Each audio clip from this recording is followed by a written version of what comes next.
Welcome to Fear and Greed Sunday feature. I'm Michael Thompson. Hello, Adam Lang. Hello, Michael.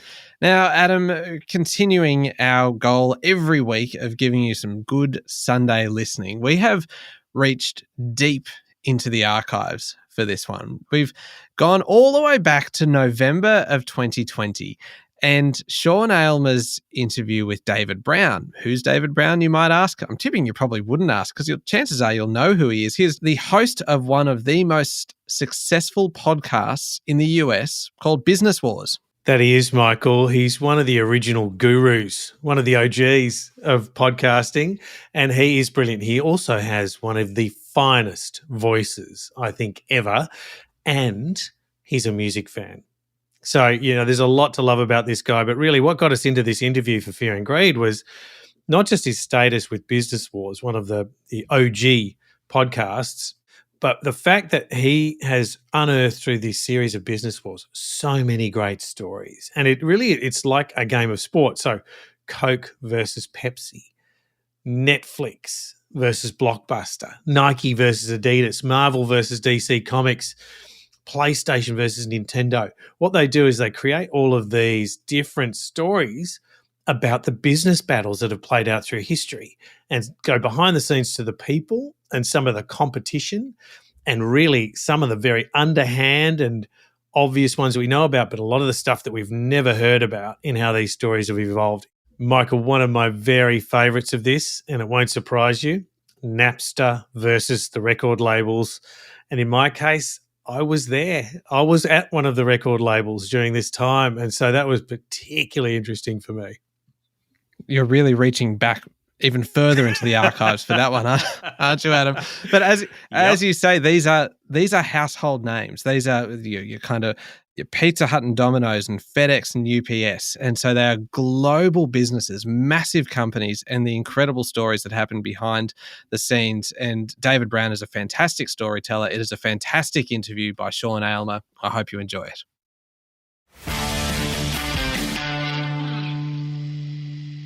Today, something a little different. Business Wars is one of the most successful business podcast series in the world. There are literally millions of Business Wars fans who enjoy listening to David Brown tell the real story behind some of the most famous companies in the world. You learn a great deal about a business and its leaders, inventors, investors, and executives. You also get into the fascinating and personal world of the things that drive those people, their inspirations, and above all, their rivalries. As we hear in Business Wars, sometimes those motivations take businesses to new heights, occasionally into the bizarre and even to ruin. Throughout the series, you also appreciate the masterful storytelling skills of host David Brown. I'm pleased to say that David Brown, host of Business Wars, is my guest today. David Brown, thank you for joining me. Sean, thanks for the invitation. It's a lot of fun. I appreciate you doing this. You've got quite a background. PhDs, journalist, radio host. You love motorcycles, global politics, guitars, heavy metal music, apparently. You sound like a Renaissance man. How did you end up in Business Wars? Well, it was kind of odd. I used to be the host of a program called Marketplace on public radio here in the United States. And Marketplace is something of a sassy business show. When it began, I guess it must have been back around in the 90s. It was remarkable in that it didn't just do sort of the Wall Street and the stiff sort of front pages of the business section. It was very human and fun and said outrageous things, and it was a blast to work on. Well, when Business Wars was, when the idea, the concept was dreamt up by the folks at Wondery in Los Angeles, it turned out that, of course, there's been a major shift in the public radio sphere. A lot of those folks who really know the craft of audio production moved over to podcasting. And so they were looking for a host, and one of the persons there I happened to work with once upon a time. And she said, I know just the guy for this Business Wars thing. So she called up. I did a little audition on a speakerphone. And honestly, I swear to you, I thought it was going to be like a podcast or maybe two, Wow. And so it's become one of the most fun gigs that I've ever had the blessing to be associated with. So it's been a real treat. Who actually came up with the concept? It's kind of like a spy novel for business people. That's how I think about it. A bit John le Carre-ish, I'd say. I love that. Well, I'll have to use that one. Well, it was actually Hernan Lopez, who's the founder of Wondery. He came up with the idea, and it was basically, if the title doesn't give it away, and I think it's a pretty great title for what the program is, you're looking at some of these iconic brands, Microsoft versus Apple, or Nike versus Adidas, that kind of thing. And you have Blockbusters there in Australia, or Once Upon a Time. Once Upon a Time. Well, Blockbuster versus Netflix was an obvious one. So the idea was to talk about these iconic brands, but in an historic context in which you sort of see the evolution of these brands before they were the brands that we know them today. And in the process, we're telling a story. So we're doing a lot of acting in the course of the podcast. We're not just talking about the brands. We're actually unraveling a story, but we have dialogue. And I think one of the biggest challenges for me, because I come from public radio journalism, was having to do the voices, because I'd never had to, sort of do that kind of acting before. But and so that was a challenge, but it's also a growth opportunity. So, but I've enjoyed it. So how do you come up with, you mentioned Blockbuster versus Netflix. That was the very first one.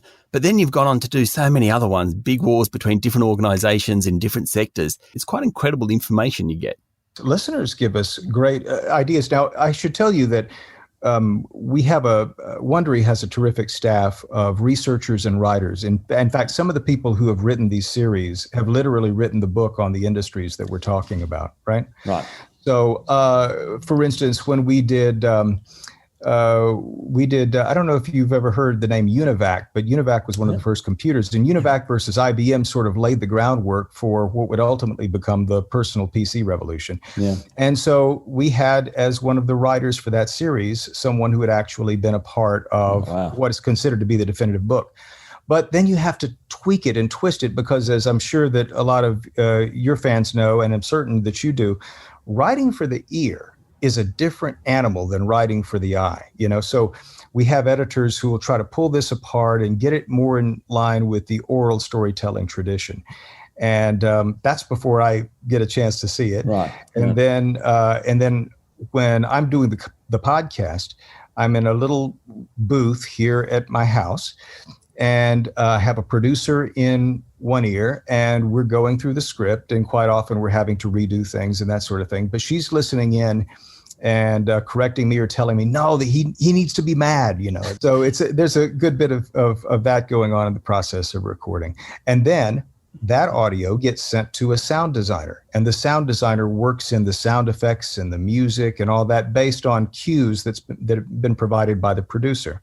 And then it goes through another whole listening session, and then it comes back for tweaks and changes. But it's a bit like, I've never been involved in movie production, but it's a bit like that. You have so many different ears on this content. Stay with me, David. We'll be back in a minute. I'm talking to David Brown, host of Business Wars. How do you come up with the content? They have to be iconic because, of course, in any industry, you have little known names, but the battles may be epic. Yeah. Unfortunately, it's not going to be particularly interesting to people who don't have their own personal association with it. And that's what it's all about. I mean, in a perfect world, and I don't want to overstate this, although I tend to, but I think, when you see people wearing T-shirts with Nintendo, right here, and they don't work for Nintendo, that says something about that brand. And so we look for those companies that not just have great stories to tell, but also have a place in our hearts, in a sense. Yeah. That's important. Do the companies ever help you out? No. I bet they don't really like it. Well, that's a good question. I don't know of any that have actually protested or have actually, but no, we try to sort of insulate ourselves from, and this is another important thing too, because if you look at corporate biographies, these sorts of glory tales of how a company got to the top, quite often they leave out a lot of the gory details. And so part of the business of Business Wars is trying to find out about those personalities, because look, business is kind of boring, but if you're talking about the people behind it, oh man, that's where the mother lode is, right? I mean, it's just all about these personalities. Companies don't engage in strategy. people engage in strategy. And that's the heart and soul of Business Wars, I think. So what I really noticed when I started listening to Business Wars, in every episode, there's a moment where you have characters, basically the heads of the businesses, talking to each other, pondering an issue. It's very real life. And there's almost a seminal moment where they have to make a decision. You know, they go left or they go right. What am I going to do? It's very, very real. The people are very real, I suppose. You must work hard to try and bring that out. We do. It's funny because I know that a lot of your listeners are aware of concepts like first mover advantage, which is something that comes up in business school case studies. And this is first mover advantage is this idea that if you can conquer the mountain first, then you'll sort of own the territory. Yep. Amazon is sometimes cited as a first mover advantage story. But the truth is, what we've learned that in the course, or what I've learned in the course of doing these business war stories, is that the first mover advantage is often overstated. That, I mean, a perfect example is we're not using Netscape right now, right? I mean, I don't use Netscape. The last time I did a web search, I wasn't using Yahoo. Yeah. I was using Google, right? So clearly, I mean, just look around you and think about the things that we eat, the things that we watch, the things that entertain us, the things that we care about, that we're passionate about, the brands that we are passionate about. Quite often aren't those first out of the gate. These are companies that quite often have figured a way to navigate this battlefield in a way that is consistent with what it is that customers want, but also at the same time going for something larger. Sometimes they're going for the other guys. Sometimes they're going for the big bucks. Sometimes they're going to establish something in a kind of legacy sense. And I rather think that the story of Elon Musk and SpaceX, and which is coming up on Business Wars pretty soon, that's one of those larger than life sort of historic sort of, we look for those kinds of stories. Do you think there are common traits of the people that succeed? It's tough to say. I think that everyone involved with an iconic company has a vision and a focus, which, is easy to for me to say vision and focus. But the reason that I think it's important to emphasize that is because quite often in business, people are focused on strategy and tactics, and tons of money spent on building up organizations that pursue strategy and tactics. But it's the vision thing, as they used to say, that I think all of these people have. There's another trait that I think that all of these visionaries, and I take that right down to even small entrepreneurs, they definitely have a vision. I think that a lot of the successful visionaries learn to understand that resistance is an opportunity, or at least a signal that opportunity exists. And then how they capitalize on that opportunity kind of distinguishes winners from losers.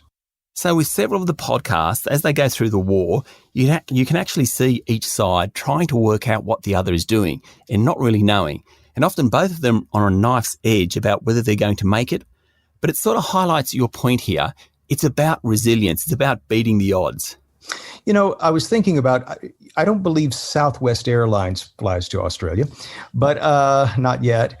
But someday, I'll bet. We did a series on Southwest Airlines versus American, and obviously this doesn't per se. I mean, of course, folks in Australia know about American Airlines. It's a dominant global carrier. But an interesting little side note to this, and one of the reasons why I think Business Wars has a somewhat universal sort of feel to it, is that what Southwest did when it got penned in by leaders at American who wanted to keep this little airline down, it took advantage of the fact that American had come up with a whole string of governmental regulations. American had the lobbying power to basically try to restrict this little airline that could within the confines of Texas. Well, Southwest took advantage of that. In fact, it was restricted to flying in and out of Dallas from Love Field, L-O-V-E. But it took that and ran with it and turned Love into a brand. And so these days, the Love airline is Southwest. And in fact, Southwest has now become a national carrier.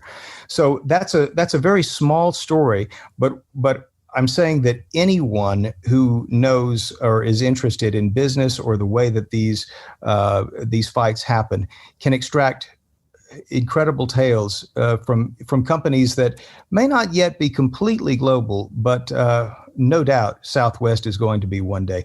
I have to say one other thing, and I find this really interesting, Sean. We get a lot of listeners in Australia and India. Yeah.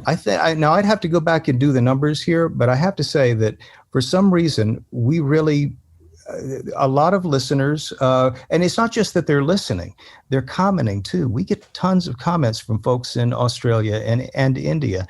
I'm on LinkedIn, and I've sort of limited my social media exposure, but not a day goes by when I don't hear from a listener or more in those two countries. Fascinating. I think the media in Australia is very focused on business relative to other places around the world. So maybe that's it. Just quickly on Southwest, you mentioned them. That airline had a very strong leader. How important is it that you have a strong leader at the very top of the organisation? I think it's real important, but I think that having a strong leader obviously isn't sufficient. One of the things that strong leaders tend to want to do is to retain that sort of position within a company, especially when a company gets successful. There's this idea that everyone wants to be the next Steve Jobs or wants to be the next Herb Keller of Southwest. Everyone wants to be that next leader. But the truth is, another strand that comes out of analyzing these business battles is that it's not sufficient to map out your battlefield. You have to be willing to share that map with those that are working with you. And if you don't do that, quite often you can lose the way. And you find major companies, I don't know, they used to call it Woolies in Australia. Yeah, Woolworths. Right. Here in the United States, it's non-existent, and people of a certain generation have never heard of Woolworths. But that's a perfect example of a company that lost its way because there wasn't a clear roadmap at that middle level of management, right? And so they couldn't seize on the opportunities that those individuals were perfectly situated to capitalize upon. They just couldn't do it. Blockbuster versus Netflix is another perfect example of that kind of dynamic happening. We'll be back in a moment.